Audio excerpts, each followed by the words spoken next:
बहुत सारे उम्मीद कर रहे थे और आप भी मुझे लगता है उम्मीद कर रहे होंगे कि 2024 का लोकसभा चुनाव आ रहा है और आपको कहीं ना कहीं टिकट दिया जाएगा।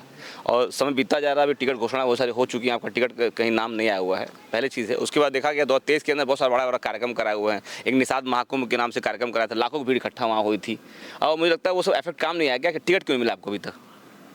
देखिए, कार्यक्रम जो हुए थे वो टिकट। नमस्ते दोस्तों, हमारे फेसबुक पेज हम सब की बात में आप सब लोग का स्वागत है। इस समय उत्तर प्रदेश के गोरखपुर के चौरी चौरा विधानसभा के अंदर हैं और हमारे साथ में राज्यसभा पूर्व सांसद जयप्रकाश निषाद जी हैं, मंत्री भी रह चुके हैं, निषाद समाज बड़े नेता हैं। इनसे मिलेंगे, बातें करेंगे। सर 2024 का चुनाव आने वाला, क्या माहौल चल रहा है? सर जी हमारे फेसबुक पेज के पुनः आपका स्वागत है और मैं इस समय चौरी चौरा आपके आवाज़ पे आया हुआ हूँ। पहले दोस्तों के फिर बहुत सी बातें हम करने जा रहे हैं। सर जोगिंदर भाई, बहुत बहुत धन्यवाद आपको। आप पूरे प्रदेश और देश में घूम करके देश दुनिया की खबर हर जनमानस तक पहुंचाने का काम करते हैं, इसलिए आपको मैं बहुत ढेर सारी शुभकामना देता हूं, बधाई देता हूं। 2022 का चुनाव था, 2019 का चुनाव था, 2017 बहुत चुनाव देखा गया है और निषाद समाज के लोग जो है चुनाव में जो है बीजेपी को वोट दे रहे हुए हैं और बीजेपी के आप भी हैं। फिर 2024 का चुनाव आ चुका हुआ है, निषाद समाज बहुत बड़ा मुद्दा रहा, आरक्षण रहा हुआ है। बहुत सारे लोग कहते हैं हम दिलवाएंगे, हम दिलवाएंगे, हम दिलवाएंगे। आपके लिए प्राथमिकता है कि नहीं प्राथमिकता है वो? देखिए, जिन लोगों ने समाज को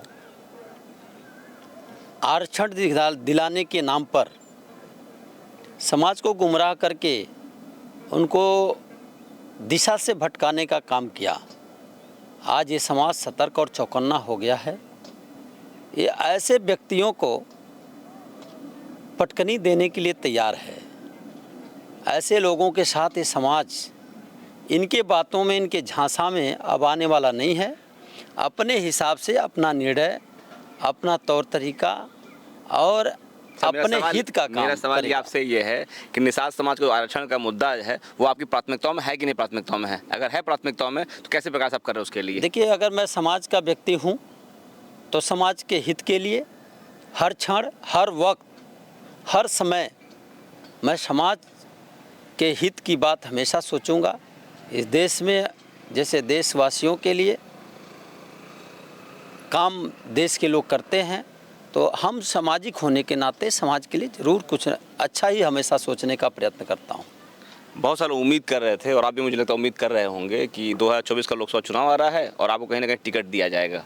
और समय बीतता जा रहा है, अभी टिकट घोषणा बहुत सारी हो चुकी है, आपका टिकट कहीं नाम नहीं आया हुआ है, पहली चीज़ है। उसके बाद देखा गया 2023 के अंदर बहुत सारा बड़ा बड़ा कार्यक्रम कराए हुए हैं। एक निषाद महाकुंभ के नाम से कार्यक्रम कराया था, लाखों की भीड़ इकट्ठा वहाँ हुई थी और मुझे लगता है वो सब इफेक्ट काम नहीं आया क्या कि टिकट क्यों मिला आपको अभी तक?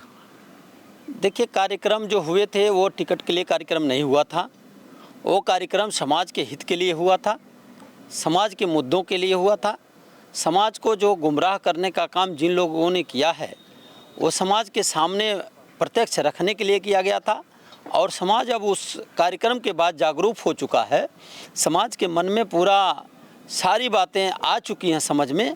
अब किसी के गुमराह करने से ये समाज गुमराह नहीं होगा, फैसला सही लेगा और उसको जो उसका अधिकार है, अधिकार भी मिलेगा। कर रहा, बात काट दे रहे हैं, वो अधिकार भी मिलेगा। बात आप काट दे रहे हैं। टिकट आपको मिलेगा नहीं मिलेगा? देखिए, टिकट मुझे मिलेगा तो मैं चुनाव जरूर लड़ूंगा। हाँ। और टिकट देने का काम जो लोग करते हैं वो देंगे तो मैं चुनाव बातचीत चल रही है, थोड़ी बातचीत चल रही है आपकी? देखिए, मैंने तो दावेदारी प्रबल रूप से की है। हाँ। अगर चुनाव टिकट मिला तो मैं चुनाव लड़ूंगा। हाँ। और दमदारी से लड़ूंगा। हाँ। जीत के भी आऊँगा। हाँ। कोई प्राथमिकता है, कौन सा लोकसभा टिकट आपको चाहिए?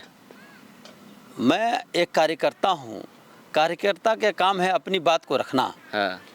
और टिकट देने का काम पार्लियामेंट्री बोर्ड करती है। हाँ। और पार्लियामेंट्री बोर्ड के अंदर किसको टिकट दिया जाए, किसको ना टिकट दिया जाए, कौन कहाँ के लिए ठीक बैठेगा, वो उनका काम है करना।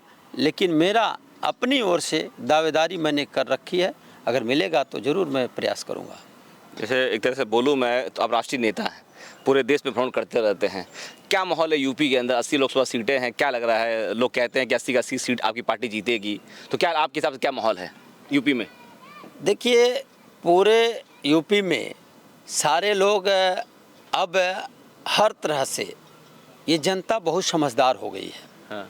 जनता समझ रही है मुझे क्या करना चाहिए और कब करना चाहिए। वो समय का जनता इंतज़ार करती है, समय के हिसाब से अपने सही अंजाम तक पहुंच करके सही निर्णय लेने का काम करती है। 80 लोकसभा सीटें जीतेंगी या आपकी पार्टी नहीं जीतेगी? बिल्कुल जीतेगी। हम अच्छा काम किए रहेंगे तो क्यों नहीं जीतेंगे? 80 की 80, क्या हम जितना टारगेट बनाएंगे, जितना बार चाहेंगे उतना बार जीतेंगे। क्या 2017 में नहीं जीते? क्या 2019 में नहीं जीते? 2022 में भी जीते, फिर जीतेंगे। निषाद समाज का क्या रहेगा माहौल? क्या निषाद समाज क्या सोच रहा है इस समय 2024 चुनाव के अंदर? देखिए, निषाद समाज टकटकी लगाए देख रहा है कि हमारे लिए, हमारे मिशन को पूरा करने वाला कौन ऐसा व्यक्ति है जो इस मिशन को पूरा करेगा। व्यक्ति की पार्टी? अब पार्टी के अंदर बहुत सारे लोग हैं, लेकिन इस बात को कौन वो उस मंजिल तक पहुंचाएगा, उस पर इस समाज का निशाना लगा हुआ है।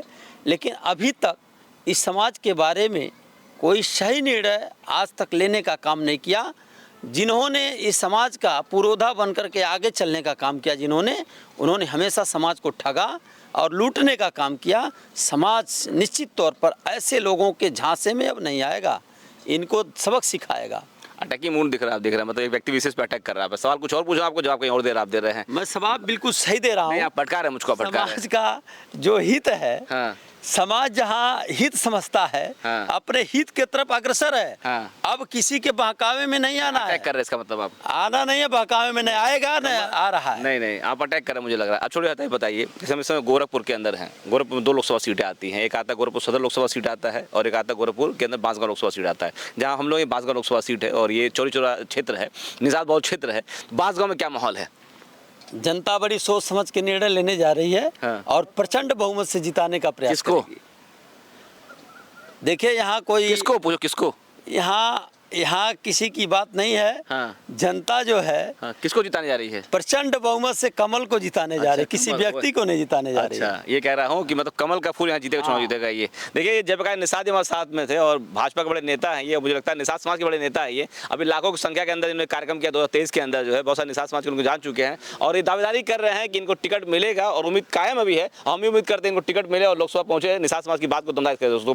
तो इस समय चौरी चौरा के अंदर थे, तो पीछे देख सकते हैं पूरा इनका जो है क्षेत्र एकदम है ये। और हम इनके गांव में आए थे, इनसे मुलाकात हो गई दोस्तों। वीडियो बना के दिखा दिया आपको हमने है। अटैकिंग मूड के अंदर है ये, लेकिन ठीक है सर, बहुत बहुत धन्यवाद आपका किसी समय दिया हुआ है। ठीक है दोस्तों, वीडियो पसंद आए तो इसको लाइक करिए, कमेंट करिए, शेयर कर दीजिए और निषाद समाज के लोगों से मिलने का सिलसिला जारी है। चलिए, आप सब लोग को नमस्ते, बहुत धन्यवाद सर आपका।